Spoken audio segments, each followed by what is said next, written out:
What's up guys, Houndish here, and today we're jumping in with more Destiny 2 news. Specifically, it is weekly reset, so today we get another update for the game. There are a bunch of patch changes worth talking about. Additionally, Solstice launches, so we're going straight out of Arms Week into another event. Solstice, of course, being a somewhat larger event than Arms Week. We get new weapons, the armor set, which comes with set bonuses, and all of the cosmetic stuff, rank rewards from the event home, as well as new modifiers to look out for in the portal. So we'll talk about that briefly, but also we'll take a quick look at the portal, basic important changes for the update today, Eververse inventory, vendors, and all that good stuff. So if you find this one helpful, be sure to get subscribed and I can keep you posted with more Destiny content, but now let's get into it. Initially, Solstice is here. We'll cover that in a bit more detail in a moment. It's worth mentioning though that Bungie have said Grandmaster Fireteam Ops now have matchmaking enabled, so if you've been looking to run any of those, it'll be a bit easier to find teams. Otherwise, trials will once again return this weekend, with the current featured loot still in rotation. So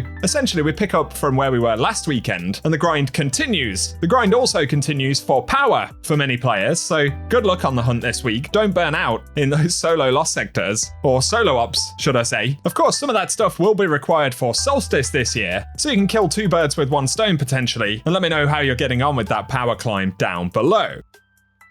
Next up though, we have the patch notes for update that we've had today. This is 9005, and jumping straight into it for the portal, the low gravity modifier will no longer be randomly assigned for quick play or match-made fireteam ops, thank goodness for that. Kind of an obnoxious modifier, to be honest. They also fixed an issue in Encore where mid-activity chests could reward players more than once, so the activity has now been re-enabled in Pinnacle Ops. Otherwise, for fireteam and solo ops, master playlists now have their combatant tier modifier inform players that they need to be prepared for champions of any type, so that's good. Additionally, the grappler score penalty was increased to 4 red arrows alongside the gameplay changes. It's now re-enabled, so they'll continue to monitor its usage and adjust accordingly. Otherwise, they've lowered the minimum power requirement for matchmaking into expert fireteam ops, and they fixed an issue with reward banners not playing at the end of every portal activity, and one where players could softlock themselves in the Conflux solo ops by progressing too quickly. Additionally though, for raids and dungeons, they've made all of the changes to power levels, so they've reduced power by 10 for combat difficulty in normal and master raids, that's legacy raids. The same actually applies to Desert Perpetual, and they made the adjustment to the Cutthroat combat raid feat, which has been reduced by 10 power as well, so it's now plus 30. Otherwise, the requirements for the combined Mastery Triumph have been lowered to require only one completion at base difficulty, which will add a +1 to your tier rewards inside of the raid, so that's a nice one. Otherwise, for gameplay and investment for armor, they fixed an issue where the Armor 2.0 versions of the Wishful Ignorance and Meteodoxia exotics could not be masterworked, and another where applying the ornaments of a new gear incorrectly provided additional damage resistance through the new gear bonus.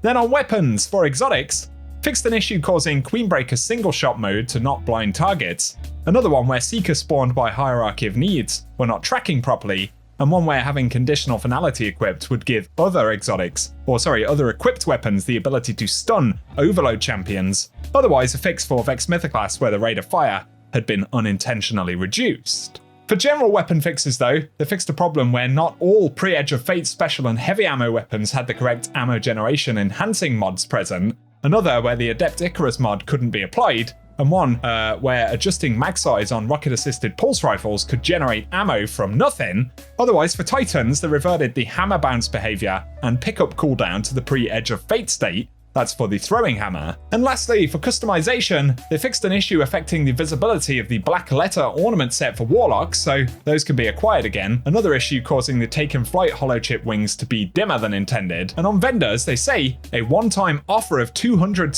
unstable cores is available to all players due to an issue where Edge of Fate launch week caused some players to lose cores, so those can be claimed from Master Raoul, which is nice. They fixed another issue where the weekly Vanguard arms armor displayed you have already claimed an armor piece from the Vanguard this week when it had not been claimed, so this should enable players to pick it up. Otherwise, an issue where players could be blocked from focusing exotic armor they previously acquired, and one where a small number of players were only receiving specific exotic armors from exotic engrams. Lastly though, in general, they updated the Edge of Fate campaign skip to provide additional details on the power level of gear provided to characters by using the skip, another issue causing the buy ranks button on the reward pass to appear when not expected, and one where the tutorial prompt for Matterspark's charge to update with non-default keys for the primary fire control mapping. Otherwise, a call to arms bonus no longer incorrectly displays on Conqueror triumphs, and they fixed an issue where some hobgoblins with banes would sometimes glow extremely brightly. So that's the bulk of the patch changes, some good ones in there, some that players will be more indifferent about, I suppose, but nonetheless, give me your thoughts down below.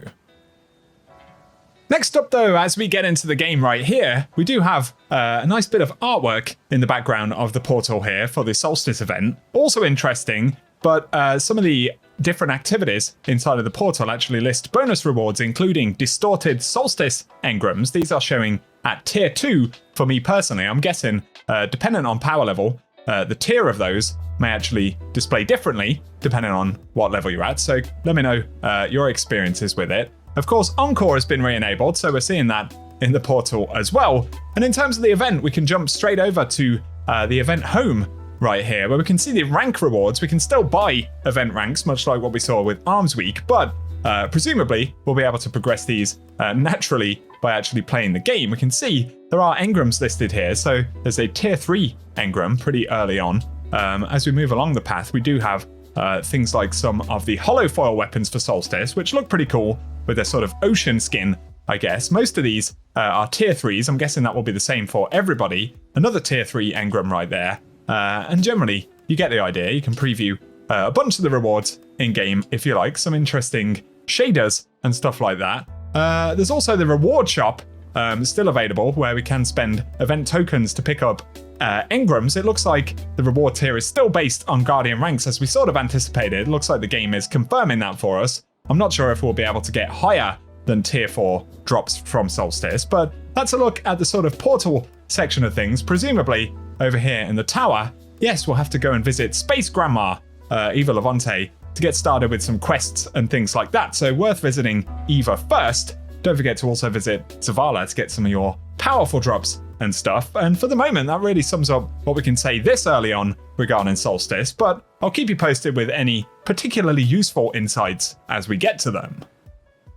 Now though, for the Eververse store this week, there are, as always, items that are available for silver, plenty of them. I believe we can get these particular Solstice sets for Bright Dust as well. Other new things like a new, what do they call them? Hollow foil, hollow chips, that's it. Hollow chip thing that we can grab for Solstice. You can inspect all that stuff if you like. Pretty interesting sort of shark, titanium tyrant, sharky looking thing, or maybe dinosaur, don't really know. Nonetheless, let's look at the Bright Dust stuff. First, on the front page, we've got the Cabana shell for 2,850 Bright Dust this week, if you're feeling festive or holiday-y. There's also the Trackbound shell on the front page, which is up for 2,850 as well. Then the Shocking Entrance for 450 Bright Dust, and the Raising Seafoam shader, which kind of reminds me of the Holofoil shader right there. These are 300 Bright Dust. There is also Regal Daring, which I believe is returning from previous years. But over to the main Bright Dust section, as always, we get the Raging Lepus ornament for Jade Rabbit for 1,250 Bright Dust. Additionally though, there is the Paperwork exotic emote available right here. That one is 3,250 Bright Dust. There's also the Confident Strut, which is a rare emote, of course, for 400 Bright Dust. And then we've got the Quadcopter Shell exotic ghost, which is certainly interesting, for 2,850 Bright Dust. And for 2,000 Bright Dust, the Summertide Kite, which I believe is returning from other Solstice years. Otherwise, we have the Off My Lawn exotic Sparrow, if you need to mow the lawn this week. That one's 2,500 Bright Dust. And then there is the Beach Bowl projection, which is up for 500 Bright Dust. But for the second page of shaders, there is Tangerine Gloss up first. Very curious indeed. Also Vintage Timber, and once again, all of these will be 300 Bright Dust. Regal Daring again, which was on the front page, and Refined Revels, if you fancy picking that one up. So let me know your thoughts on the Eververse inventory down below. Of course, we'll have a couple of weeks of Solstice things, and I do have a No Silver Required video related to Solstice if you want to find out what will sell for both silver and Bright Dust during the event, if you want to potentially avoid spending silver when you don't need to. For today though guys, that is what we have to round up in this video. So as always, I hope it has been useful. If it has, feel free to drop us a rating down below and hit the subscribe button as well as the bell icon. That way you'll get notifications every time there is a Destiny update. I'll keep you posted on any revelations regarding Solstice or other changes this week, so keep it locked and loaded. Let us know if you're diving in. Otherwise though, I very much appreciate you tuning in, and I hope you guys have an awesome day.